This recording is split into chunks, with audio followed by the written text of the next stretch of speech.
ಆತ್ಮೀಯ ಕೇಳುಗರಿಗೆ ನಮಸ್ಕಾರ. ಇವತ್ತೊಂದು ಸುಂದರವಾದ ಕಥೆಯನ್ನು ಹೇಳ್ತೀನಿ.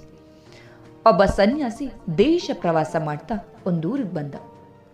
ಅವನ ಹತ್ತಿರ ಯಾವ ಬೆಲೆ ಬಾಳುವ ವಸ್ತುಗಳು ಇಲ್ಲ. ಅವನು ಎಲ್ಲಿ ಬೇಕಾದರೂ ಇರಬಹುದು, ಮಲಗಬಹುದು. ಸಾಯಂಕಾಲ ಜೋಳಿಗೆಯಲ್ಲಿ ಏನು ದೊರಕ್ತೋ ಅದನ್ನೇ ತಿಂದು ನೀರು ಕುಡಿದು ಒಂದು ಮನೆಯ ಮುಂದಿದ್ದ ಕಟ್ಟೆಯ ಮೇಲೆ ಮಲ್ಕೊಂಡ. ಭಗವಂತನನ್ನೇ ನಂಬಿದ ಸಂತನಿಗೆ ಯಾವ ಭಯ? ರಾತ್ರಿ ಕಳೆದು ಇನ್ನೇನು ಬೆಳಗಾಗಬೇಕು. ಆ ಹೊತ್ತಿನಲ್ಲಿ ಎಲ್ಲಿಯೋ ದೂರದಲ್ಲಿ ಯಾರೋ ಅಳುವ ಧ್ವನಿ ಕೇಳಿಸ್ತಿತ್ತು. ಸನ್ಯಾಸಿ ಕಣ್ಣು ತೆರೆದ, ಎದ್ದು ಕುಳಿತ. ಸದ್ದು ತುಂಬಾ ದೂರದಿಂದ ಬರ್ತಾ ಇತ್ತು. ನಂತರ 4-6 ಧ್ವನಿಗಳು ಸೇರಿಕೊಂಡು ಒಂದಿಷ್ಟು ಜನ ದಡದಡನೆ ಆ ಕಡೆಗೆ ಓಡಿ ಹೋಗ್ತಾ ಇರೋದು ಅರಿವಾಯಿತು. ಅವನು ಹಾಗೆಯೇ ಕುಳಿತುಕೊಂಡು ಗಮನಿಸ್ತಿದ್ದ. ಮತ್ತಷ್ಟು ಜನ ಆ ಕಡೆಗೆ ಈ ಕಡೆಗೆ ಅವಸರವಾಗಿ ನಡೆದು ಬರ್ತಾ ಇದ್ರು. 10 ನಿಮಿಷಗಳ ನಂತರ ಸನ್ಯಾಸಿ ಮಲಗಿಕೊಂಡಿದ್ದ ಕಟ್ಟೆಯ ಮಾಲೀಕರ ಮನೆಯ ಬಾಗಿಲು ತೆರೀತು. ಒಳಗಿನಿಂದ ತರಣಿಯೊಬ್ಳು ಹೊರಗೆ ಬಂದ್ಲು. ಅಜ್ಜಿ, ಇನ್ನೂ ತುಂಬಾ ಕತ್ತಲಿದೆ, ನಾನು ಹೋಗಿ ಬರ್ತೇನೆ, ಬಾಗಿಲು ಹಾಕು ಅಂತ ಹೇಳಿ ಬಾಗಿಲು ಎಳೆದುಕೊಂಡು ಹೊರಟೆ ಬಿಟ್ಲು. ಸನ್ಯಾಸಿ ಕುಳಿತು ನೋಡ್ತಲೇ ಇದ್ದ. ಅಜ್ಜಿ ಒಳಗಿನಿಂದ ಬಾಗಿಲು ಹಾಕ್ಕೊಂಡು ಅರ್ಧ ಗಂಟೆ ಆಗಿರಬಹುದು. ಆ ಹುಡುಗಿ ಮರಳಿ ಬಂದ್ಲು. ಒಳಗಡೆ ಅಜ್ಜಿ ಮೊಮ್ಮಗಳು ಮಾತನಾಡ್ತಾ ಇರೋದು ಸನ್ಯಾಸಿಗೆ ಕೇಳ್ತಾ ಇತ್ತು. ಅಜ್ಜಿ ಕೇಳಿದ್ರು, ಯಾರಿಗೆ ಏನಾಗಿದೆ? ಹಿಂದಿನ ಸಾಲಿನ ಕೊನೆಯ ಮನೆಯಲ್ಲಿದ್ದಾರಲ್ಲ ರಾಮಣ್ಣ, ಈಗ 1 ಗಂಟೆಯ ಮುಂಚೆ ತೀರಿ ಹೋದ್ರು ಅಂದ್ಲು ಮೊಮ್ಮಗಳು. ಹೌದೇ? ನಿನ್ನೆ ತಾನೇ ದೇವಸ್ಥಾನದಲ್ಲಿ ಪೂಜೆಗೆ ಬಂದಿದ್ದು, ಚೆನ್ನಾಗಿಯೇ ಇದ್ದಾರಲ್ಲ ಅಂತ ಪ್ರಶ್ನಿಸಿದ್ರು ಅಜ್ಜಿ.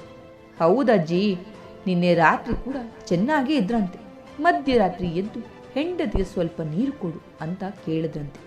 ಆಕೆ ಎದ್ದು ಹೋಗಿ ನೀರು ತರೋದ್ರಲ್ಲಿ ರಾಮಣ್ಣ ಹೋಗಿಯೇ ಬಿಟ್ಟಿದ್ದಾರೆ. ಪಾಪ, ಮನೆಯವರೆಲ್ಲ ಕಂಗಾಲಾಗಿ ಬಿಟ್ಟಿದ್ದಾರೆ. ಸಾಕಷ್ಟು ಜನ ಬಂದು ಸೇರಿದ್ದಾರೆ ಅಂದು ಮೊಮ್ಮಗಳು. ಅದೆಲ್ಲ ಆಯ್ತಮ್ಮ, ರಾಮಣ್ಣ ಏನು ಸ್ವರ್ಗಕ್ಕೆ ಹೋದ್ರೋ ನರ್ಕಕ್ಕೆ ಹೋದ್ರೋ ಅದನ್ನು ಹೇಳು ಅಂದ್ರು ಅಜ್ಜಿ. ಅದೇನು ಚಿಂತೆ ಇಲ್ಲ, ರಾಮಣ್ಣ ಸ್ವರ್ಗಕ್ಕೆ ಸೇರಿಬಿಟ್ಟಿದ್ದಾರೆ, ಅವರೇಕೆ ನರಕಕ್ಕೆ ಹೋದಾರೆ ಅಂದ್ಲು ಹುಡುಗಿ. ಸರಿ ಬಿಡು, ಸ್ವಲ್ಪ ಮಲಗಿಕೋ ಅಂತ ಹೇಳಿ ಅಜ್ಜಿ ಮೊಮ್ಮಗಳಿಗೆ ಹೇಳಿ ನಂತರ ಮಾತುಕತೆ ನಿಲ್ತು. ಸನ್ಯಾಸಿಯ ನಿದ್ರೆ ಹಾರಿ ಹೋಯ್ತು. ರಾಮಣ್ಣ ಸ್ವರ್ಗಕ್ಕೇ ಹೋದದ್ದು ಈ ಹುಡುಗಿಗೆ ಹೇಗೆ ಗೊತ್ತಾಯ್ತು ಅಂತ ಚಿಂತೆ ಕಾಡತೊಡ್ತು. ಮಾರನೇ ದಿನ ಬೆಳಿಗ್ಗೆ ಅಜ್ಜಿ ಹೊರಬಂದು ಹೊಸ್ತಿಲಿಗೆ ನೀರು ಹಾಕಿ ಮನೆಯ ಮುಂದೆ ರಂಗೋಲಿ ಇಡ್ತಾ ಇರಬೇಕಾದ್ರೆ ಸನ್ಯಾಸಿ ತಡೆಯಲಾರದೆ ಕೇಳಿದ, ತಾಯಿ, ನಿಮ್ಮ ಮಾತುಕತೆ ನನಗೆ ಕೇಳಿಸ್ತು. ನಿಮಗೆ ರಾಮಣ್ಣ ಸ್ವರ್ಗಕ್ಕೆ ಹೋದದ್ದು ಹೇಗೆ ಗೊತ್ತಾಯ್ತು? ಯಾರು ಹೇಳಿದ್ರು? ಆಗ ಆಕೆ, ಸ್ವಾಮಿ, ನೀವು ಸನ್ಯಾಸಿಗಳು ಬಹಳ ತಿಳಿದುಕೊಂಡಿದ್ದೀರಿ. ನಾವೆಲ್ಲ ಹಳ್ಳಿಯ ಜನ, ನಮ್ಮ ತಿಳುವಳಿಕೆಯೇ ಬೇರೆ. ಒಬ್ಬ ವ್ಯಕ್ತಿ ಸತ್ತಾಗ ಒಂದಿಷ್ಟು ಜನ ಬಂದು ಅಲ್ಲಿ ಸೇರಿ ಅವನ ಬಗ್ಗೆ ಒಳ್ಳೆಯ ಮಾತನಾಡಿದ್ರೆ ಅವನೊಬ್ಬ ಒಳ್ಳೆಯ ಮನುಷ್ಯ, ಅವನು ಸ್ವರ್ಗಕ್ಕೆ ಹೋಗ್ಬೇಕಲ್ವೇ? ಯಾರು ಬರದೆ ಅಥವಾ ಬಂದಿದ್ರೂ ಸಹ ಅವನ ಬಗ್ಗೆ ತಿರಸ್ಕಾರದಿಂದ ಮಾತನಾಡ್ತಾ ಇದ್ರೆ ಆತ ನರಕಕ್ಕೆ ಹೋಗ್ಲಿಕ್ಕೆ ಲಾಯಕ್.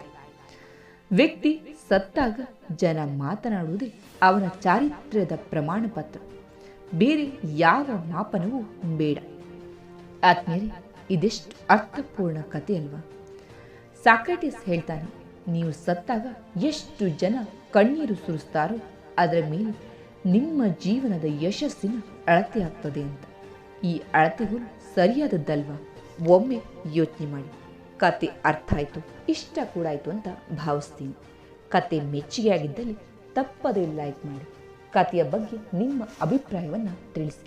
ಒಂದು ವೇಳೆ ನೀವು ಮೊದಲನೆಯ ಬಾರಿ ನಮ್ಮ ಚಾನೆಲನ್ನು ನೋಡ್ತಾ ಇದ್ದರೆ ತಪ್ಪದೇ ಸಬ್ಸ್ಕ್ರೈಬ್ ಮಾಡಿ. ಉತ್ತಮವಾದಂಥ ಸ್ಫೂರ್ತಿದಾಯಕ ಕತೆ ನಿಮಗಾಗಿ ಕಾದಿದೆ.